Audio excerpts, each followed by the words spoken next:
ये देखु मु चारिटा बड़ साइज छोट छोट साइज रो आलू काटी ताको मु फुल भाव में काटी नहीं तो मु खाली चोपा गुड़ा छड़े देछि आ दीटा कटा प्याज रखी माने साइड रो काटिकी रखी भल से काटिनी आ गोटे टमाटो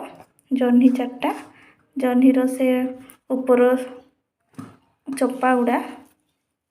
ये चोपा गुड़ा को लेकिन मु गोटे नया रेसिपी स्टार्ट करने जाऊँगी आप देखता पर केमिति कौन होती कहे देखु एवं मु काटी सारी जह्नी गुड़ाक तापर ये आमर चोपा गुड़ा अच्छी एवं मुझे भल भाव में ग्राइंडर करदेवी आठी मु रखी गोटे टमाटो आउ छोट छोट चून कर रखि आलू पियाज तापर आम जो चोपा गुड़ा ग्राइंडिंग करवा ता सहित दीटा कंचा लंका आउ जीरा आ कटा हिसाब अदा आउ किछि रसुण करके चलता भाव ग्राइंडिंग करवा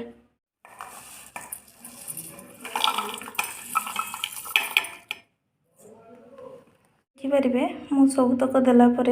ता सहित टमाटो को भी मु ग्राइंडिंग करदेवी आमर रेडी हो गला जह्नी चोपा ग्राइंडिंग कर सारापर एमती देखा जाउची तो टिके पानी अच्छी ताको आम बेसन सब पकईकी मुझे ता सहित मसला ढालुची मसला पकई सारापर रखि लंका धनिया पाउडर जीरा पाउडर आउ किछि मसलाटा मु ऐड कर देकी ता सहित गुड़ेकी मैं भल भाव में या घाटिकी मु कौन करी ना कटा ही प्याज आउ छोट छोट आलू पकईकी पुणी आथरे फेंटी नेबी भल भाव में एथिरे मु किछि अल्प गोटा जीरा गुड़ा दे दउची आ ये तेल गरम कर सच्ची तावारे एबे मुझे आस्ते आस्ते टिके टिके पकईबी एबे मुझे आस्ते आस्ते लौटेकी टिके प्रेस करने जाऊँगी देखो तो सांग मुझे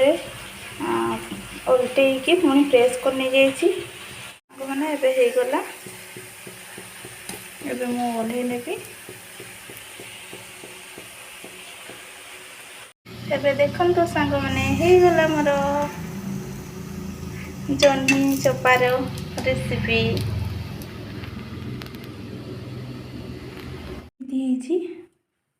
कहे।